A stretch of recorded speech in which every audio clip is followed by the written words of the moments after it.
NASCAR Race Hub is back on a Thursday. More silly season news coming out earlier this week. Daniel Suarez announcing he will not return to the number 96 in Gaunt Brothers Racing next year, and add his name to the long list of free agents for 2021.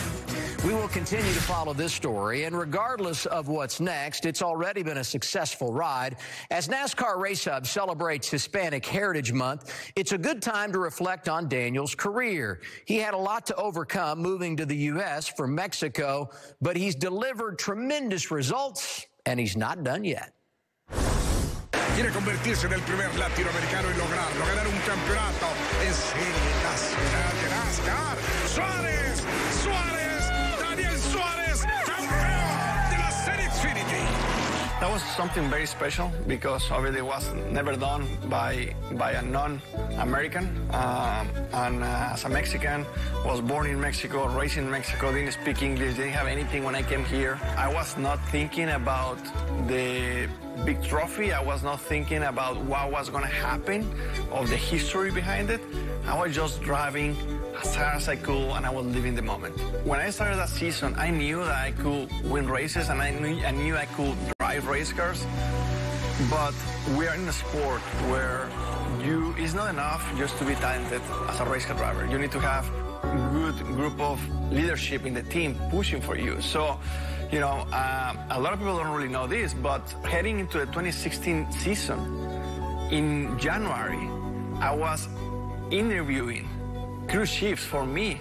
So I knew what I wanted, but I had to live the present, and I had to work in the present. I couldn't worry about the past. I couldn't worry about, the team maybe, didn't have enough confidence on me, and they didn't want to put a cruise ship with experience from the house, and I had to hire a different one. And by the end of the day, it worked out perfect for me, and it really taught a lot to myself of how I was gonna have to work super hard in the sport to be able to be successful.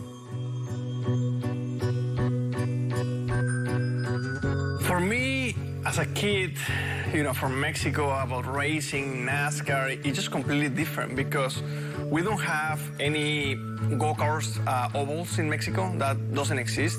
All I knew was everything I was watching on TV. The way that actually I got into NASCAR was because of NASCAR Mexico. Once I was successful in Mexico, winning races and everything, I was just looking what was next, right? And the next step was to come here to the United States and start again, because that's exactly what it is. It's pretty much to start over again. I didn't speak the language, I didn't know the culture, I didn't know drivers, race teams, connections. I didn't have anything. It's almost impossible. So I had to go through a lot of different barriers to be able to make it to the NASCAR that I feel like today, if more drivers want to come either from Mexico or from Latin America, at least they can come ask me, and they can see a little path that between myself and NASCAR we've been building. When I moved to the U.S., I had the goal of winning races and winning championships. I didn't care about anything else. Today, that goal is still the same, but I have added on the side of that, how to change the culture of the sport. Like, to change that culture is a process. Even though the NASCAR has been working extremely hard with me, and to put the minority, drivers and pit crews and different programs to tell everyone that they're welcome in the sport, to have people understand that it's not the same than 40, 50 years ago. And obviously, I'm part of that process, being the only Mexican driver to run full-time in the Cup Series. So just feel very proud of that, but at the same time, I feel like we still have a lot of work to do, and we have to keep pushing.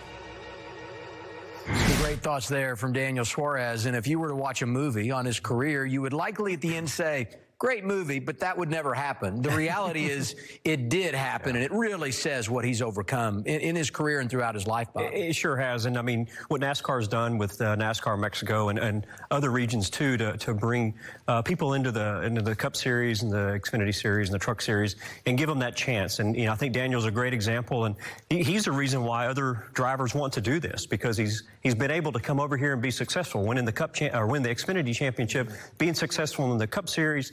And, and I know him personally. enough to know that he is such a great guy. So it's cool to see that he's been able to get to this point from where he was a few years ago, not even speaking English, and what hurdles and the culture he talks about.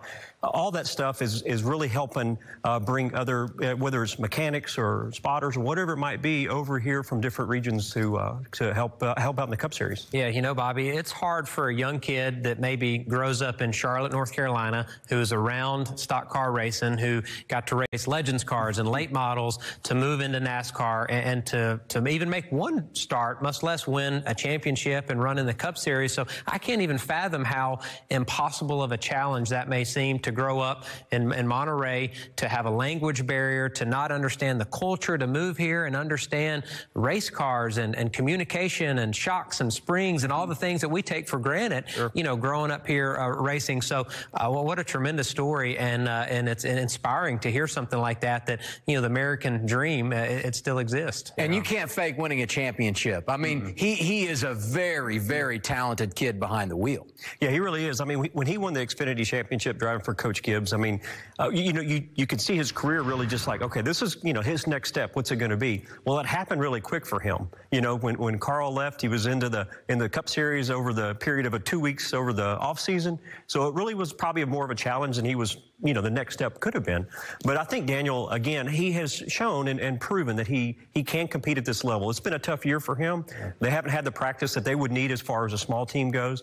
But I think with the right resources, the right chemistry, and the right situation, I know Daniel can go out there and win races. So it's just a matter of finding that at this time. But, you know, I think he just is he's an amazing guy, and I hope he just continues some success here. Yeah, I think you said it right, Bobby. Timing is everything. And I think timing back in 2016 with Scott Graves and Joe Gibbs Racing, that they had a great combination, won races, won the championship. And I don't think the timing has been right for Daniel since that point. So Daniel deserves a top-tier ride in the Cup Series. And we need an international star like Marcos Ambrose, Juan Pablo Montoya. I think Daniel Suarez fits that role, and the NASCAR industry needs someone like him here. We just need Daniel, because every time you see him, he's got a smile on his face, right, and that's infectious, as we all know. And we're going to continue to celebrate Hispanic Heritage Month on the Hub. You want to stay tuned for that.